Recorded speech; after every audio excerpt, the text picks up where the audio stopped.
সম্মানিত LPG bike users, আসসালামু আলাইকুম। আমি আপনাদেরকে আজকে যার সাথে পরিচয় করাই দিব, উনি হলো টাঙ্গাইল জেলা বাইক মিস্ত্রি যে অ্যাসোসিয়েশন, ওইটার প্রেসিডেন্ট জনাব আয়ুব হোসেন খান। উনি দীর্ঘ 50 বছর যাবৎ এই বাইক মিস্ত্রি হিসাবে কাজ করে আসছেন এবং এখন বর্তমানে উনি টাঙ্গাইল জেলা বাইক মিস্ত্রি অ্যাসোসিয়েশনের প্রেসিডেন্ট হিসাবে দায়িত্ব পালন করে আসছেন। প্রায় দীর্ঘ 2 যুগ যাবৎ উনি সভাপতি হিসাবে দায়িত্ব পালন করে আসছেন।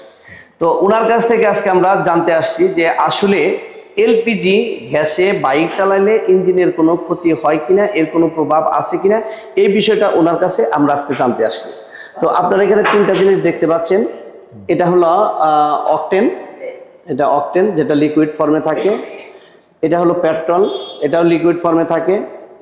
এটা হলো এলপিজি গ্যাস, যেটা লিকুইড ফর্মে থাকে। আপনারা যারা ইতিপূর্বে কেউ এলপিজি গ্যাস দেখেন নাই, আপনারা একটু খেয়াল করলে লক্ষ্য করবেন যে এটাই এলপিজি গ্যাস, যেটার কোনো কালার নাই, এটা পানির মতো, জাস্ট এটার একটা ফ্লেভার আছে, এটার একটা সুগন্ধ আছে, তাছাড়া কোনো কিছু নাই। আপনারা দেখতে পাচ্ছেন যে 3টা জিনিসই লিকুইড ফর্মে আছে। কাজেই এখন আমি ওনার কাছ থেকে জানতে চাবো যে 3টা লিকুইড ফর্ম কিভাবে ইঞ্জিনে গিয়ে কাজ করে।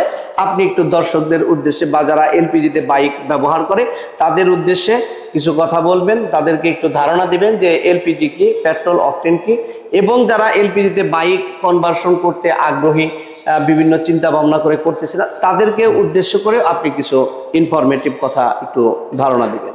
আমি তো দেখতেছি এখানে এলপিজি লিকুইড এবং পেট্রোলও লিকুইড, অকটেনও লিকুইড। হ্যাঁ, অকটেন, পেট্রোল এগুলা সব যখন লিকুইডই, আমাদের মধ্যে ধারণা আছে যে এলপিজি হয়তো গ্যাস, এটা ব্রাস্ট হবে, ব্রাস্ট হয়ে একটা ক্ষতি করবে, কিন্তু আসলে একই জিনিস। পেট্রোলও ব্রাস্ট হয় না, অকটেনও ব্রাস্ট হয় না, আর এলপিজিও ব্রাস্ট হয় না, যার জন্য এলপিজি। কিন্তু পেট্রোল অকটেনের থেকে এলপিজির একটু গ্যাসীয় চাপ বেশি থাকে, একটু চাপ বেশি থাকে এবং এটা সব দিক দিয়ে মানে গাড়ির একটা ইঞ্জিনের জন্য কমফোর্টেবল।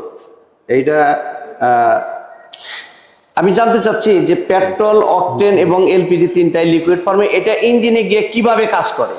ইঞ্জিনে এটা কিভাবে গিয়ে কাজ করে? কার্বোরেটরের ভিতর দিয়ে কার্বোরেটরের মাধ্যমেই যাব, অকটেনও কার্বোরেটরের মাধ্যমে যাবে, পেট্রোলও কার্বোরেটরের মাধ্যমে যাবে, এবং এলপিজিও কার্বোরেটরের মাধ্যমে যাবে। এখন অনেক টেকনিশিয়ান আছে যারা বলে যে অকটেন বা পেট্রোলে মোটরসাইকেল চালাইলে ইঞ্জিন ঠান্ডা থাকে। আসলে কি এই কথাটা সত্য না সত্য না? কোন ইঞ্জিন জ্বালানি যে ইঞ্জিনে গ্রহণ করে সেই ইঞ্জিন কখনো ঠান্ডা থাকতে পারে না। অবশ্যই সেটা গরম হবে, অবশ্যই গরম হবে। সেটাই ইঞ্জিনের ভিতরে তো সে আগুন জ্বলবে, দিলেও গরম হবে, পেট্রোল দিলেও গরম হবে, এলপিজি দিলেও গরম হবে। অনেকের ধারণা যে এলপিজি গ্যাস, আসলে এটা গ্যাস ফর্মে বললেও এটা একটা লিকুইড, হ্যাঁ, এটার মতোই। তো একটা কার্বোরেটর কিভাবে এই পেট্রোল, অকটেন, এলপিজি কে ইঞ্জিনে প্রবেশ করায়, এটা একটু যদি দর্শকদের উদ্দেশ্যে। এটা গ্যাস আকারেই প্রবেশ করতে হবে। গ্যাসের একটু লিকুইড যাবো, স্টার্ট হবে না, ইঞ্জিন স্টার্ট, লিকুইড গেলে বন্ধ হয়ে যাবে। তার মানে এটা অবশ্যই বাষ্প আকারে যেতে হবে। হ্যাঁ, এটা এলপিজি হোক আর পেট্রোল হোক আর অকটেন হোক, এটা গ্যাস আকারেই যাইতে হবে, এটা কার্বোরেটরের মাধ্যমে, গ্যাসীয় আকারেই যাইতে হবে। হ্যাঁ, কার্বোরেটরের মাধ্যমে যেতে হবে। তার মানে পেট্রোল, অকটেন দুইটাই গ্যাসীয় আকারে যায়, এলপিজিটাও গ্যাসীয় আকারে যায়। সেক্ষেত্রে ইঞ্জিনের উপর তো কোনো প্রভাব পড়ার কোনো কারণ নেই, ইঞ্জিনের উপর কখনো প্রভাব পড়বে না। তারপরে এই যে পেট্রোল বা অকটেন যে অবস্থায় আছে, এলপিজিও একই অবস্থায় আছে। এখন এটা এর কারণে কি গাড়ির শক্তিটা কখন আসলে কম পায়? পেট্রোল, অকটেন, এলপিজি 3টাতে গাড়ির শক্তিটা একই রকম থাকে। বাংলা ভাষায় যে পেট্রোলটারে যত ফাটানো যায় তত হইলো গাড়ি স্পিড বাড়ে, গাড়ি শক্তি পায়। আর এলপিজিটা তো এমনি গ্যাস, ওটা কার্বোরেটরের মাধ্যমে আরো অতিরিক্ত গ্যাস হয়ে গ্যাসীয় আকারে যাবে, গাড়িটারে আরো ইঞ্জিনটারে আরো হালকা করে দেয়। তার মানে আরো ভালো শক্তি চলে। তার মানে এটা বোঝা যাচ্ছে যে পেট্রোল, অকটেন এবং এলপিজি 3টাতে একই রকম ফরম্যাটেই গাড়ি চলবে, একই রকম ফরম্যাটেই। এটার মধ্যে কোনো ডিফারেন্স, তারতম্য নাই। এটা আমি মনে করি এলপিজি এরা মানে ইঞ্জিনের জন্য সবচাইতে মানে উপযোগী।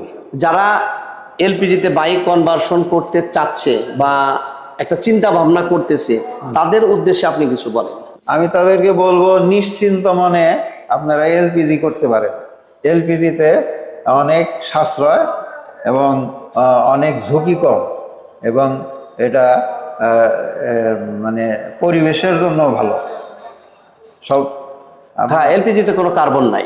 এটার মধ্যে কোনো কার্বন নাই, যার জন্য, এবং এটার পদ্ধতিটা একই রকম। কার্বোরেটরের মাধ্যমে ওটা ইঞ্জিনে প্রবেশ করবে এবং কোনো অতিরিক্ত কোনো কিছু লাগাতে হবে, এই সিস্টেমের বাইরে অন্য কিছু লাগানো। কার্বোরেটরের মাধ্যমে আপনার গাড়িতে যে কার্বোরেটরটা আছে ওই কার্বোরেটরের মাধ্যমে এটাকে পরিচালিত করা যাবে, এই এলপিজি ব্যবহার করা যাবে।